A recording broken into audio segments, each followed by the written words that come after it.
প্রিয় বন্ধু শুনো মিয়া, আল্লাহ বলছে মনের ইচ্ছা মতো যে চলে, মনের চাহিদার যে অনুসরণ করে। কেন নামাজ পড়ো না? তোমার মন চাইছে দেখা পড়ো না। কেন সারা রাত নারী দেখলা, ছবি দেখলা সারাদিন? তোমার মন চাইছে দেখা। কেন তুমি পেশাব পায়খানার পরে ঢিলা কুলুক টয়লেট পেপার পাক পবিত্র ঠিক মতো হও না? কেন? তোমার মন চাইছে দেখা। কেন তোমার জবানে একবারও তোমার মালিকের নাম উচ্চারণ হয় না? তোমার মন চাইছে এই জন্য। তুমি যা ইচ্ছা তাই করতেছ, কেউ তোমারে বাধা দিচ্ছে না। আল্লাহর কসম, আল্লাহ কোরআনে বলছে এই যে মনের ইচ্ছা মতো যে চলে, ওয়াত্তাবা হাওয়াহু, যে তার মনের চাহিদার অনুসরণ করে, ফামাসালুহু কামাসালিল কালব, আল্লাহ বলে তার উদাহরণ হলো, তার দৃষ্টান্ত হলো কুত্তার মতো, কুত্তার মতো, কুত্তার মতো, কুত্তার মতো, কুত্তার মতো। এটা ওই জিন্দেগি কুত্তার জিন্দেগি, ওই জিন্দেগি কুত্তার জিন্দেগি, যে জিন্দেগিতে তার মালিকের গোলামি নাই। এজন্য মনে রাখো, যাদের কপালে ছেলেরা সিজদা নাই, তোর জিন্দেগি কুত্তার জিন্দেগি, মনে রাখিস। আমার নাম মনে রাখিস, আমি বলছি, আমার নাম আনিসুর রহমান, আমার নাম মনে রাখো। ওই জীবন কুত্তার জীবন, যে জীবনে সিজদা নাই। ওই জিন্দেগি জানোয়ারের জীবন, যে জীবনে মালিকের গোলামি নাই, আল্লাহর নাফরমানি চেয়েছি। কেন সিজদা দিবা না? তুমি মানুষ না? তুমি জানোয়ার? তুমি কুকুর? তুমি বিড়াল? তুমি শূকর? তুমি সিজদা দিবা না কেন? তুমি এক পবিত্র মায়ের ঘরে জন্ম নিছ, তুমি এক ইমানদারের সন্তান, তুমি কেন সিজদা দিবা না? বলুন বাপ, আপনারা যারা বাবা আছেন, আপনাদের কাছে আপনারা বুঝাপড়া করেন। মুসলমান যদি হয়ে থাকেন, বুঝাপড়া করেন নিজের ছেলের ব্যাপারে। আরে ছেলের বিদেশ পরে বেটা, ছেলের দুনিয়া পরে, ছেলের ঘর বাড়ি বিল্ডিং সোফা ফার্নিচার পরে মিয়া, আগে ছেলের সাথে বোঝাপড়া করেন। তুই যদি মুসলমানের বাচ্চা হয়ে থাকস, কেন ফজরের নামাজ পড়বি না? আমি যদি তোর বাপ হয়ে থাকি, তুই যদি আমার সন্তান হও, তাহলে ইমানদারের সন্তান কেমনে বেনামাজি হয়?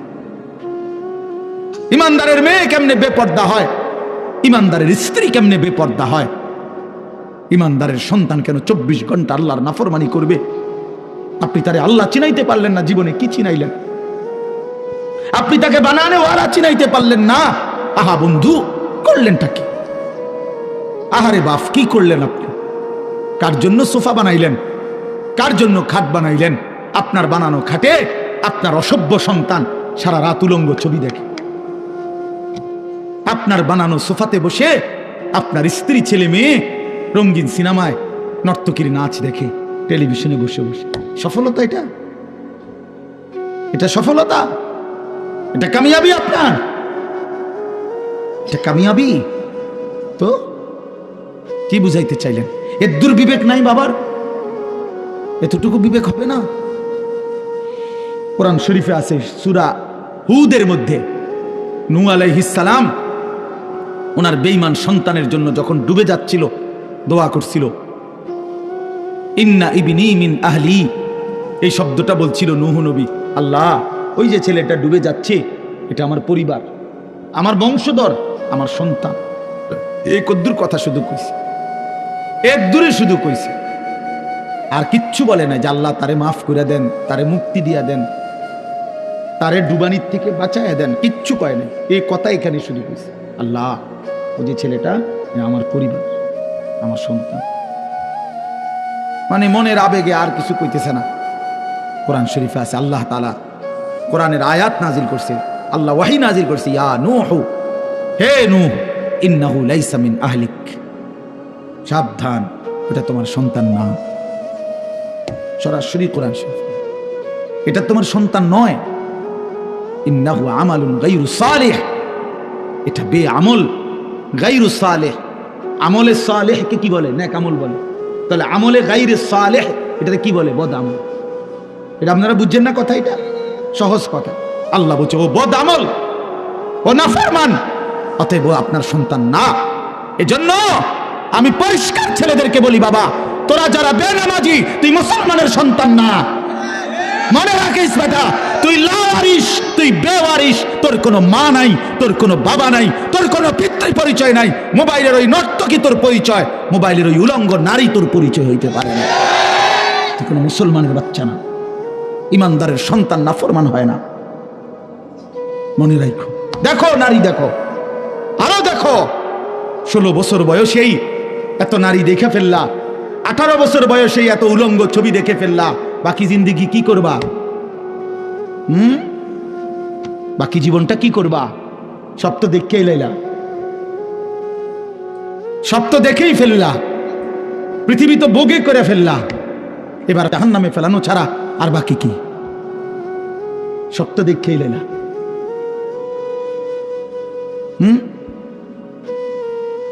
হালাল স্ত্রীর ভালোবাসা তো আর মিলবে না, পবিত্র স্ত্রী তো আর মিলবে না।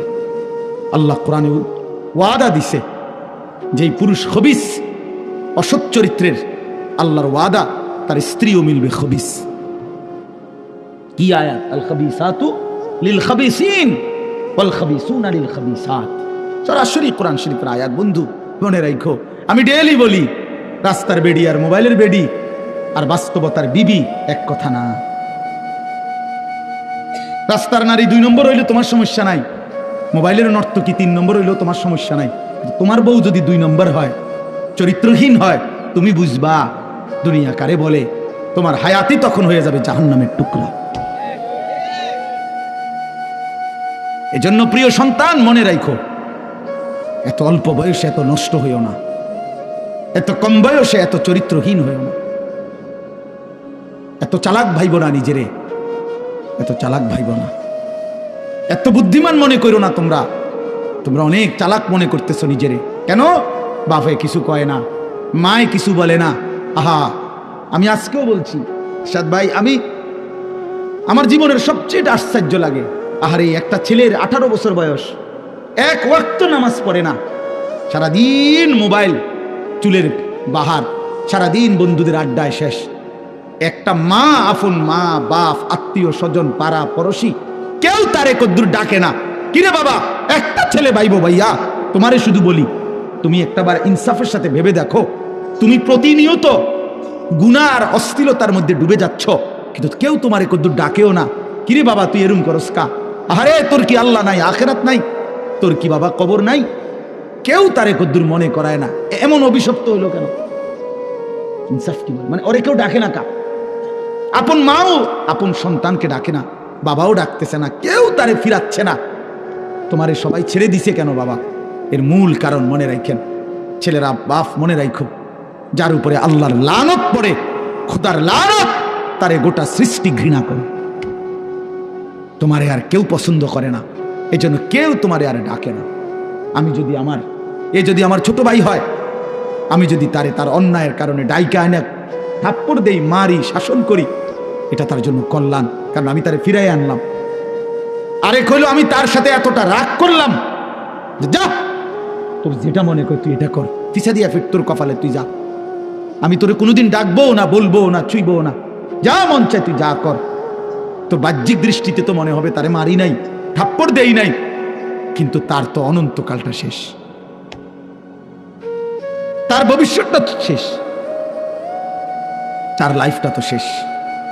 তার চাইতে ভালো ছিল তারে মারা, কিল কোনি ঘুষি দিয়া হইলো ফিরাইয়া আনা, এটা উত্তম ছিল না? এই জন্য তোমারে ফিরাবে না কেন? তোমরা যারা সারাদিন রাত এক ওয়াক্ত নামাজ পড়ো না, কোনোভাবেই আল্লাহ আখেরাত পরকালের কিছুই বুঝো না, এমন অভিশপ্ত, মাত্র 18 বছর বয়সে খোদার গজব পড়লো তোমার উপরে, আল্লাহর লানত পড়লো কেন? 18 বছর বয়সে এত বড় নাফরমান হয়ে গেল কেন? 20 বছর বয়স না হইতেই বাবা তুমি এত বড় আল্লাহর অভিশপ্ত বান্দা হইয়া গেল কেন, যে কেউ তোমার আর পছন্দ করে না, কেউ ডাকে না? আমি একটু আগেও বলছি বয়ানে, আমার মার বয়স 75 বছর, আমার আম্মার বয়স, আমার বয়স 44 বছর। আমি আজকে 21 বছর ওয়াজ মাহফিলের এই জিন্দিগি আমার, আলহামদুলিল্লাহ। আমার 4টা সন্তান আছে বাবা, আমার 4টা ছেলে মেয়ে আছে। আমার এই 44 বছর বয়সেও আমার আম্মা 75 বয়স্ক মহিলা, এখনো আমার মা আমার কথা হইলেই বলে, হুত নামাজ পড়ছিস? খোদার কসম, মা আমারে এখনো জিগায়, ফুত নামাজ পড়ছুনি, নামাজ পড়ছো? আমার সন্তানদেরকে দেখলো জিগায়, নাতি নামাজ পড়ছুনি? আমার মা আমারে আজও বলে, ফুত কত হানে ওয়াজে যাও, মানুষের লোকে চাই টাকা পয়সা লইয়া, কি করো না, কষ্ট দিও না, ঝামেলা করো না। কতবার যে কইছে মা আমার এই কথাইটা, শতবার কইছে মা আমার এই জীবনে। কিরে ভাইয়া, ৭৫ বছর বয়স্ক মা তো আমার ৪৪ বছর বয়সী সন্তানকে আজও ডাকে যে ফুত নামাজ পড়ছুনি, তোমার বয়স মাত্র ১৮ বছর, তোমারে কেন কেউ ডাকে না? তোমার জীবনে এত বড় অভিশপ্ত হলো কেন?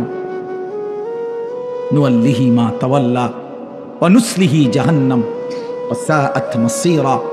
আল্লাহ বলে, আমার যে বান্দা আমার রাসূলের বিরুদ্ধাচরণ করবে এবং আমার ঈমানদার মুমিনদের পথ থেকে উল্টো পথে চলবে, আল্লাহর কসম আল্লাহ বলে, নুয়াল্লিহি মা তাওয়াল্লা, আমি তাকে সেই উল্টো পথেই চালাবো, ওয়া নুসলিহি জাহান্নাম, একদিন তাকে জাহান্নামেই ফেলে দেব,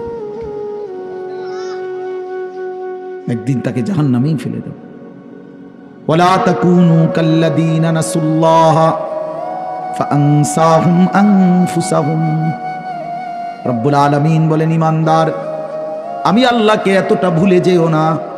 বেশি দিন ভুলে গেলে আমি একদিন তোমাকে নিজের পরিচয় ভুলিয়ে দেব, আত্মপরিচয় ভুলে যাবা বান্দা। আর কোনোদিন মনে পড়বে না তুমি মুসলমান, আর কোনোদিন মনে পড়বে না তোমার কবর আছে, হাসর আছে, আখিরাত আছে। আর কোনোদিন পরকাল ভুলাই দেব। ব্যস্ততম এই দুনিয়ায় কারাকারি কামড়াকামড়ি করতে করতে, দুনিয়া কারাকারি করতে করতে, দুনিয়ার নেশায় পড়ে থাকতে থাকতে একদিন কবরে পৌঁছায় দেব, আখিরাত ভুলাই দেব। আল্লাহাকুমুত তাকাসুর হাত্তা যুরতুমুল মাকাবির। আল্লাহ বলে, বান্দা, দুনিয়া বাড়ানোর নেশায় আখিরাত ভুলে গেলা, কিন্তু মনে রেখো এরই মাঝে একদিন কবরস্থানে পৌঁছে যাবা, ঠিকই একদিন কবরস্থানে চলে আসবা। কাল্লা সাউফা তা'লামুন, সেদিন কবরে আসলেই আমি আল্লাহ তোমাকে বুঝিয়ে দেব আমার প্রতিটা নাফরমানির শাস্তি। এজন্য প্রিয় বন্ধু, আমার মূল বক্তব্য এবার ইনসাফের সাথে বুঝেন। সবাই আলহামদুলিল্লাহ মনোযোগী হয়েছেন, আমরা কম হই কিন্তু মনোযোগী হইছি। এই যে আন্তরিকতা নিয়ে এখন শুনতেছেন, এবার একবার এতক্ষণের ধমকা ধমকি, মূল মাকসাদ দোস্ত, খোদার কসম আমি কোনো কারোর সাথে ঝগড়া করে বসছি না। ঝগড়া করে বসছি ভাইয়া এমন তো না যে কারোর সাথে আমার কাজ্জা ঝগড়া হয়েছে। এই এতগুলো ধমকের মাকসাদ তো ফিরাইতে চাই, তোমার বিবেক জাগাইতে চাই, ইমানদারের বিবেক জাগাইতে চাই। এই জন্য এতগুলো শক্ত কথা বললাম। অর্থ হইল দিলটা জাগুক, ইনসাফ আসুক, বিবেক আসুক, জাগুক। তো যদি আমরা বুঝি আমরা মুসলমান, আমরা মুমিন, তাইলে বাপ আমাদের জিন্দিগি আখিরাত, আমাদের জীবন দুনিয়া না। দুনিয়া আমাদেরকে অল্প সময়ের জন্য দেওয়া হয়েছে, মূলতই আমাদের যাবতীয় হাসি কান্না আনন্দ বেদনা, আমাদের জিন্দিগির যাবতীয় প্রস্তুতি খোদার কসম আখিরাতের জন্য, আখিরাতের জন্য। আমাদের সত্যিকার অর্থে আমরা একটা মিনিট, আমার শায়েখ আরিফ বিল্লাহ হাকিমুন নফস আল্লামা মুফতি মুশতাকুন নবী কাসিমি হুজুর আমার মাদ্রাসায় কয়দিন আগে বয়ান করছিলেন। 8ই ফেব্রুয়ারি আমি আমার মাদ্রাসায় কিশোর যুবক ছেলেদের জন্য আলাদা ইসলাহি মজলিসের আয়োজন করছিলাম বয়ানের। 16 বছর থেকে 30 বছর বয়সী, শুধু এই বয়সী ছেলেদের জন্য প্রায় 600 ছেলে উপস্থিত হয়েছিল। তখন হজরত বলছিলেন ওইখানে বয়ানে যে ভাইয়া, আমাদের জিন্দিগি দুইটা, আমাদেরকে আমাদের আল্লাহ দুনিয়া ছাড়তে বলে নাই, আখিরাত ভুলতে বলে নাই, দুনিয়া বাদ দিতে বলে নাই। আল্লাহ ওয়ালা তানসা নাসিবাকা মিনাদ দুনিয়া, আল্লাহ বলছে বান্দা দুনিয়া ভুলে যেও না। আমি বাজার, ব্যবসা, হাট ঘাট, চাকরি, ক্ষেত খামার, স্ত্রী, সন্তান, ঘর পরিবার, ঘুম, আহার, নিদ্রা, আমি কোনোটাই বাদ দিতে বলি নাই বান্দা, ছাড়তে বলি নাই। আমি আল্লাহ তোমাদের জিন্দিগি বানাইছি দুইটা, একটা হলো দুনিয়া আর একটা হলো আখিরাত। দুনিয়া তুমি কর্ম করবা আর আখিরাতের জন্য আমল করবা। দুনিয়া কর্ম, আখিরাত তোমার ধর্ম। দুনিয়ার জন্য করবা কর্ম, আখিরাতের জন্য করবা ধর্ম। তো ধর্ম এবং কর্ম, কর্ম এবং ধর্ম মিলবে, তোমার গন্তব্য জান্নাতি হবে। তাইলে এখন হুজুর একটা আশ্চর্য সুন্দর কথা কইছে যে আল্লাহ বলছে বান্দা দুনিয়া তোমার কর্ম, আখিরাতের জন্য তোমার ধর্ম। কিন্তু আখিরাত লম্বা সময়, দুনিয়া স্বল্প সময়। নবীজি সাল্লাল্লাহু আলাইহি সাল্লাম বলছেন, একটা সাগরের মধ্যে যদি কেউ নিজের আঙ্গুল সুবায়, ভিজায়, তো আঙ্গুলের অগ্রভাগে যেটুকু পানি, এইটুকুই হলো দুনিয়া, আর সাগরের বাকিটা পানি আখেরাত। তাইলে আখেরাত লম্বা না দুনিয়া লম্বা বলেন? কিন্তু মজার বিষয় হলো লম্বা হলো আখেরাত, স্বল্প হলো দুনিয়া। কিন্তু আল্লাহ তাআলা আমার হায়াত, আমার সময় স্বল্প দুনিয়ার জন্যই দিছেন বেশি, আর অনন্তকালের আখেরাতের জন্য আমল চাইছেন অল্প অল্প।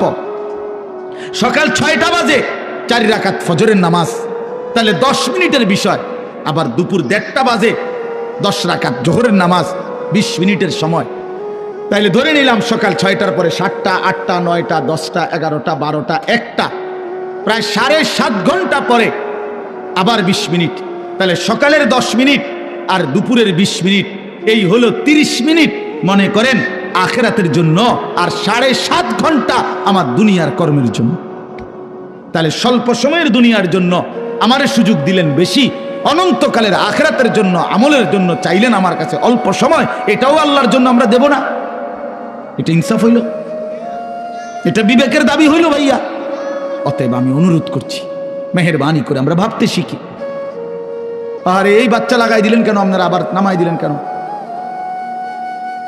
তাইলে শেষ, আমার কথা শেষ, আর অল্প একটু কথা। তাইলে আমি বলতে চাচ্ছি, আমরা যদি বুদ্ধিমান হইতাম তাইলে দুনিয়া আমাদের সুন্দরী চলে, আখেরাত সাথে নিলে দুনিয়া লস হয় না। আখেরাত সাথে নিলে 5 ওয়াক্ত নামাজ যদি কেউ মজবুত সিদ্ধান্ত নেয়, এটা কঠিন কিছু না। হালাল উপার্জনের কেউ সিদ্ধান্ত নিলে এটা কঠিন কিছু না। চরিত্র হেফাজতের সিদ্ধান্ত নিলে খোদার কসম এটা কিছুই না। আল্লাহ তাআলা হাদিসে কুদসিতে আছে, ওয়াদা দিছে, কেউ যদি আমি আল্লাহর ভয়ে চোখ হেফাজত করে, আমি তার দিলের মধ্যে ইমানের এমন স্বাদ দেব যে নগদ ইমানের মজা সে পাইতে থাকবে। খোদার কসম এটা হাদিস। মান তারাকাহা মাখাফাতি আবদালতুহু ঈমানান ইয়াজিদু হালাওয়াতাহু ফি কলবি। তাহলে গুনাহ ছেড়ে দিলে, আল্লাহকে মেনে নিলে, আল্লাহর ইবাদত করিলে খুব কঠিন কিছু না, খুব কঠিন কিছু না। এজন্য প্রিয় ভাই আমার, বাপ আমার, এই শেষ বেলায় আমি এই অনুরোধটাই করতে চাই,